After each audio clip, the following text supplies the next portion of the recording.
남편은 사업체를 운영하고 계시는 시부모님의 회사에서 근무하고 있고 저는 교사로 육아휴직 중입니다. 휴직 후 복직을 계획했으나 남편과 시댁의 퇴직 종용으로 불화를 겪고 있는 중입니다.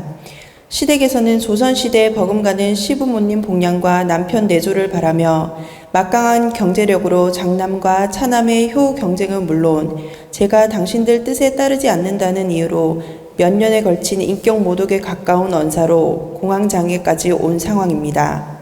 남편도 시부모님과 같은 입장이라 아이들만 데리고 올 수 있다면 당장 이혼하고 싶은데 아이들은 절대 줄 수 없다는 남편 입장 때문에 고통을 겪고 있는 상황입니다.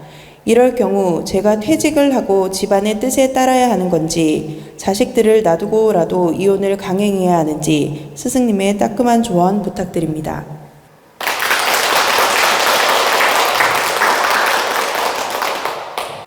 참으로 이 질문도 안타까운 사연인데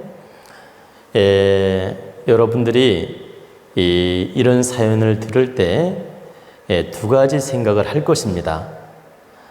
한 분류는 왜 그렇게 조선시대 방식으로 사느냐, 그냥 뿌리치고 나와서 네 인생 살아라, 이렇게 분별하는 분도 있고, 또 한 분류는 그래도 직장 간두고라도 시댁에 맞추어서 잘 살아봐라, 이혼할 문제가 아니다, 이렇게 답을 내리는 분류가 있을 것입니다.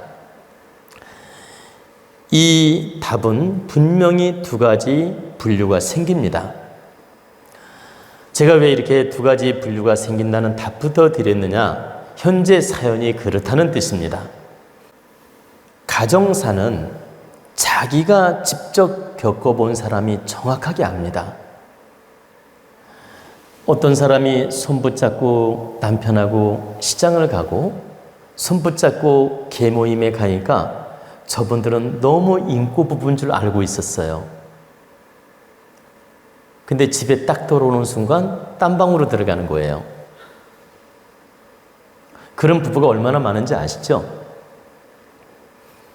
그리고 너무나 동네 소문날 정도로 이렇게 다정한 부부로 알았는데 어느 날 그 집안 사정을 들어보니까 10년 동안 부부관계도 안 하고 쇼윈드 부부로 살고 있었던 거죠. 사회적 체면 때문에 이렇게 드러내지 않고 이렇게 연기를 잘하면서 산 겁니다. 사회적 체면 때문에. 근데 딱 집에 들어오니까 딴 방으로 들어가고 또 이렇게 대화도 별로 없고 그냥 말 그대로 쇼윈드 부부로 살고 있는 부부들이 있더란 얘기입니다. 지금 현재 사회 현실입니다. 그래서 우리는 겉만 보면 야, 저분은 너무 부러워, 너무 인고 부부야, 너무 사랑스럽다, 그리고 참 부럽다, 어떻게 저렇게 사이가 좋을까, 이렇게 겉만 보고 긍정적으로 바라보거나 칭찬을 해줄 수 있는데 실제 내면이 그렇지 않은 가정도 많다라는 겁니다. 제가 이 얘기를 먼저 하는 이유는 가정사는 부부만이 알지 외부인들이 다 모른다. 그래서 이 부부의 사연도 부부가 정확하게 알지 이 겉만 보아서는 그 내면을 다 알 수 없다는 얘기입니다. 제가 이런 서론을 먼저 말씀드리는 이유는 여러분들 이해를 도우려고 말씀을 드린 거예요. 자, 이제 지금부터 본론의 답을 드리겠습니다. 시집 집안이 조선시대 방식이고 시집 집안이 너무 고지식하고 또 시집 집안이 너무 엄격하고 독선적이고 정말 숨통 막힐 정도로 어려운 집안이고 맞춰나가기가 어렵다. 그리고 자기는 직장을 다니고 사회생활할 수 있고 그리고 자기 인생 편하게 살 수 있는 조건인데 이 시집의 억압에 의해서 고통을 받고 있다. 이때 과연 가정을 깨고 이혼을 하고 자기 인생을 찾아가는 방법이 사람에 따라 옳을 수도 있고, 사람에 따라 옳을 수도 있고, 사람에 따라서는 이 직장을 버리고라도 맞춰서 살아야 될 조건이 있다. 이 구분은 딱 한 가지를 보고 알 수 있습니다. 시댁 어른들이 고리타분하거나 고집세거나 엄격하거나 스트레스를 주거나 이 환경도 매우 중요합니다. 중요하지만 남편 되는 사람이 부인 편이고, 남편 되는 사람이 부인의 마음을 알아주고, 남편 되는 사람이 이 환경 조건에 대해서 인정해주고 부인 편이 되어주면 무조건 살아야 됩니다. 직장을 접고라도 이혼을 하면 안 된다. 남편이 완벽할 수는 없겠지만 70%만 부인 편이 되어주고 70%만 부인의 마음을 알아주고 70%만 이 환경을 인정해 준다면 부인은 직장을 간두고라도 시댁에서 사는 게 맞습니다. 그런데 부모님이라든가 이렇게 환경이 혹독하게 나를 억압하고 있는데 남편도 똑같이 부모님 편이고 나를 계속 억압하고 있고 내 마음 하나도 몰라주고 있고 모든 사람들이 전부 시부모 편이고 나를 외톨이로 만들고 있고 나를 한마디로 정신적 문제가 있는 사람으로 이렇게 외톨이를 만든다. 나를 소외시킨다.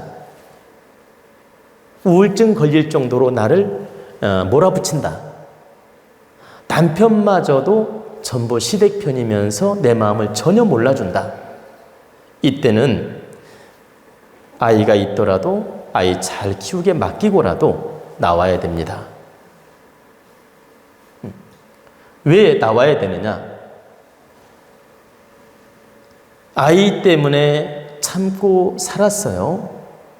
그러면 이분이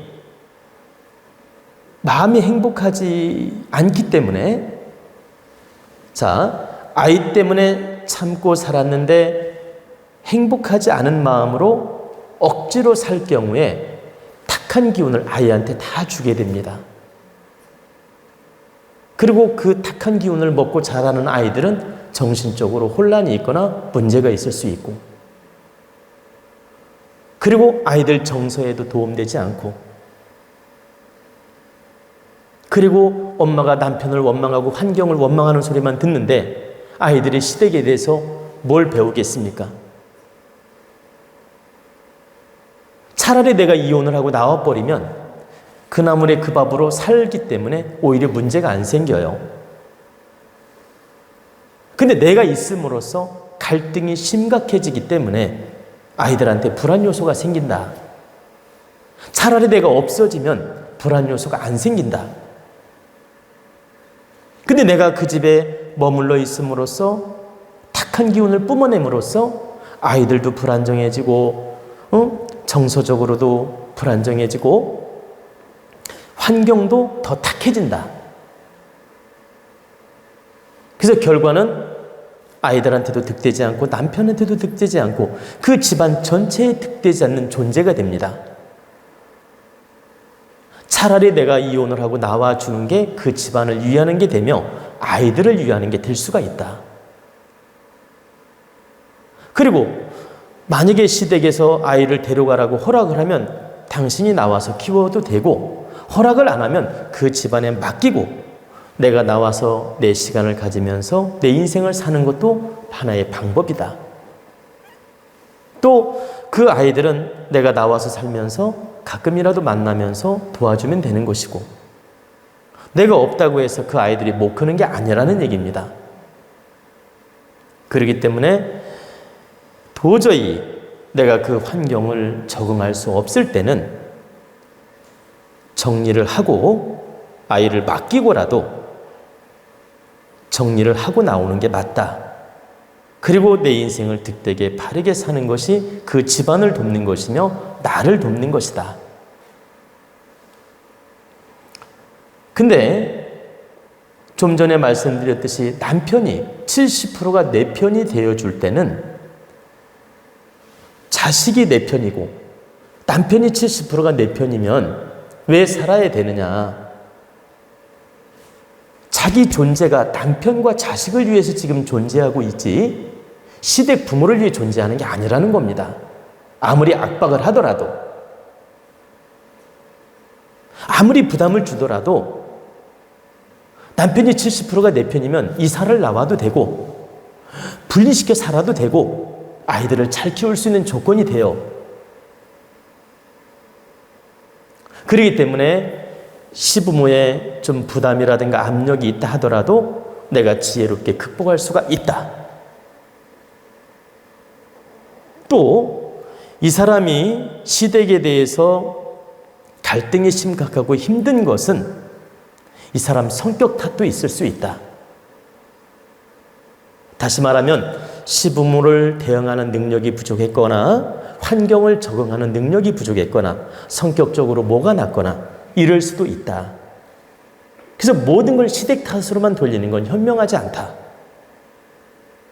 그래서 남편이 70%만 내 편이 되어준다면 내 모순을 찾아서 내 문제점을 찾아서 바로잡고 사는 게 현명하다. 내 성격이 어떤 문제가 있는지, 내 인품에는 어떤 문제가 있는지, 나는 시댁 부모를 어떻게 대하고 있는지, 나는 지금 부모를 너무나 부정적으로 몰고 가지 않는지, 시댁을 너무 나쁜 편견을 가지고 있지 않은지, 시부모님에 대해서 내가 너무 부정적인 선입견을 갖고 있지 않은지 이런 걸 냉철하게 돌아보고 반성하면서 노력할 필요가 있다는 얘기입니다. 근데 자기 반성은 없고 무조건 시댁 탓만 한다면 어찌 이게 바르다 할 수 있겠습니까? 제가 상담하다 보면 자기 하소연을 막 합니다. 자기 하소연을 막 하는데 내용을 다 듣고 보면 본인 성격에 문제가 있어서 문제가 있는 경우도 많습니다. 환경이 진짜 문제가 있는 게 아니고 본인 성격이 뭐가 나고 본인 성격이 모자라고 받아들일 능력이 없어서 환경을 탓하고 문제를 삼는 경우도 굉장히 많다.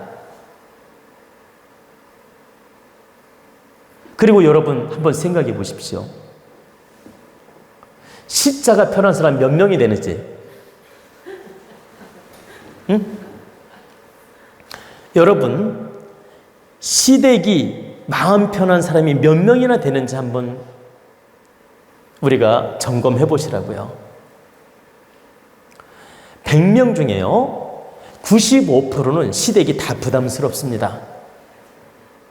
100명 중에 95%는 시댁 가면 조심스럽고 시부모님 대화하면 좀 부담스럽고 시댁이 왠지 모르게 선입견도 생기고 왠지 시댁 가서 일을 하면 노동하는 것 같고 또 시댁 가서 이렇게 제사 음식 하고 나면 몸살이 나고 명절 때 시댁 가서 일하고 오면 깨버리고 싶고 그리고 시댁 가서 한마디만 들어도 기분 나쁘고 신우 올케가 한마디만 농담해도 기분 나쁘고 시부모님이 뭐 하나만 불쾌한 거 시키면 열받고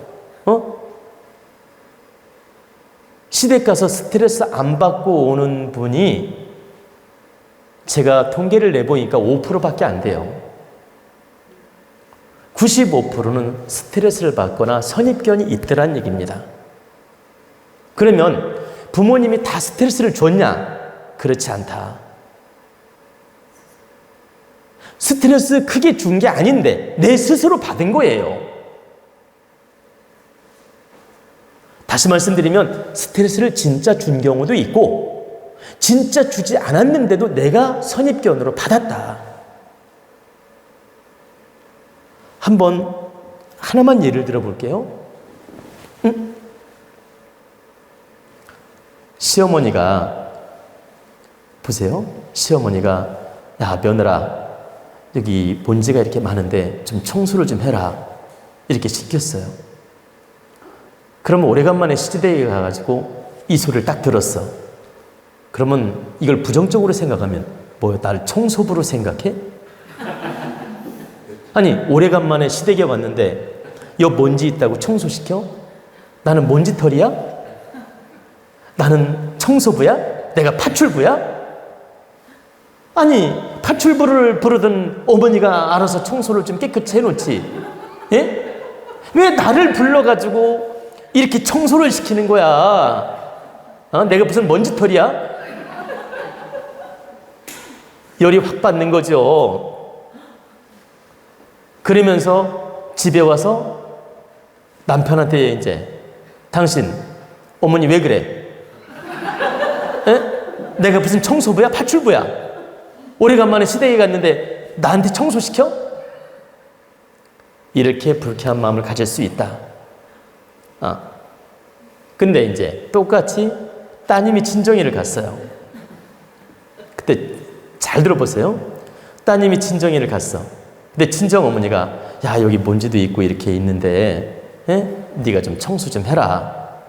그러면 그 따님은 하고 싶으면 하고 하기 싫으면 말지라도 집에 와서 나를 파출부 취급해?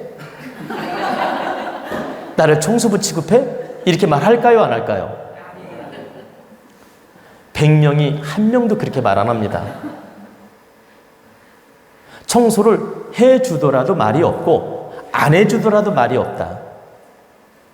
근데 며느리는 어때요? 청소를 해주고 나서도 오해할 소지가 있고 안 해주더라도 오해할 소지가 있다. 이게 바로 입장 차이라는 거죠. 아니, 시댁에 오래간만에 며느리가 갔어요. 이제 어머니 입장으로 말하는 겁니다. 시댁에 오래간만에 갔어요. 근데 어머니가 이제 일상생활을 하면서 미처 청소를 못했어. 근데 오래간만에 며느리가 왔어요. 그러면 어머니는 다정다감하고 좋기도 하지만 또 며느리가 왔으니까 은근히 대접받고 싶은 심리가 있어요. 은근히. 그게 청소가 싫어서가 아니라 은근히 대접받고 싶은 심리가 있다고. 그러니까 며느리가 오래간만에 왔는데 마침 청소할 일이 있으니까 얘야 이거 좀 청소 좀 해라. 그러면 청소를 깨끗하게 해주면 너무 기분 좋은 거야. 대접받은 것 같고. 어머니 입장에서. 그리고 며느리가 싹싹 이렇게 봐봐. 며느리가 싹싹하게 막 이렇게 해주면 막 신이 나는 거야. 우리 며느리 막 잘 둔 것 같고 우리 며느리가 막 나를 도와주는 것 같고 왠지 모르게 막 기분이 좋은 거예요. 응? 그래서 사실은 꼭 시키고 싶어서가 아니라 일부러 시킬 때도 있다라는 거예요. 대접받고 싶은 심리에서. 근데 그때 며느리가 기분 좋게 들어주면 어때? 야, 우리 며느리 최고구나. 그리고 왠지 이 막 집안이 깔끔해지면서 내가 대접받고 우리 며느리를 참 잘 둔 것 같은 그런 심리가 생기는 거예요. 그리고 어머니 입장에서 그 형편이 되면 며느리 돌아갈 때 야, 고생 많았다 하면서 차비라도 줬어. 그럼 얼마나 기분이 좋아요. 그죠? 근데 며느리가 이렇게 효부 며느리야 이제. 효부 며느리인데 그 청소를 깨끗하게 해주면서 내가 오래간만에 조금이라도 효도를 했으니 감사하구나. 오래간만에 시부모님을 위해서 노력했으니 감사하구나. 시부모님을 기쁘게 해드렸으니 감사하구나. 그리고 차비 한 푼 안 받아도 오래간만에 어머니 댁에 와서 이렇게 봉사하고 가니까 감사하구나. 이러면서 기쁜 마음으로 돌아오면 어때요? 하나도 스트레스 아니에요.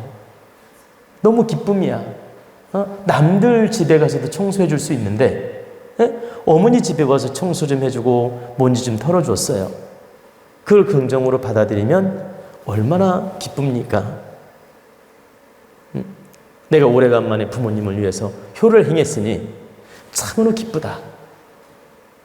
그리고 어머님을 즐겁게 해드렸으니 기쁘다. 그리고 남편한테도 할 말 있으니 기쁘다. 이렇게 우리가 긍정으로 받아들이면 그 청소는 너무너무 기쁜 일이에요. 근데 우리가 받아들이는 시각에 따라서 이렇게 달라진다는 거예요. 그래서 우리나라 여성 90% 이상, 95% 정도가 편견과 선입견 때문에 스스로 스트레스 받는 경우가 있다라는 거죠. 별거 아닌 일로. 다시 말하면 어머니 입장은 별거 아니야. 그런데 며느리 입장은 별거야. 어머니 입장은 사소한 일이야. 근데 며느리 입장은 큰 일이야. 이런 문제 차이 때문에, 이런 입장 차이 때문에 우리나라 시대 갈등이 많이 생기는 것이다. 그래서 실제 과부장적이고 실제 조선시대의 관념으로 부모님이 살고 있고 실제 며느리한테 스트레스 주고 부담 주는 집안들도 있습니다. 없다는 게 아니에요. 있는데 이런 모든 것들이 입장 차이로 더 확대가 되는 것이며 입장 차이로 문제가 더 커지는 것이며 입장 차이로 스트레스가 커지는 것이지 꼭 이게 크게 심각해서가 문제가 그래 크게 문제가 되거나 크게 심각하거나 크게 폭력적이어서 문제가 되는 게 아니라는 겁니다. 개 중에는 그런 경우도 있지만 안 그런 경우가 더 많다라는 거예요. 그래서 우리가 이런 걸 바르게 분별하고 바르게 받아들여야 됩니다.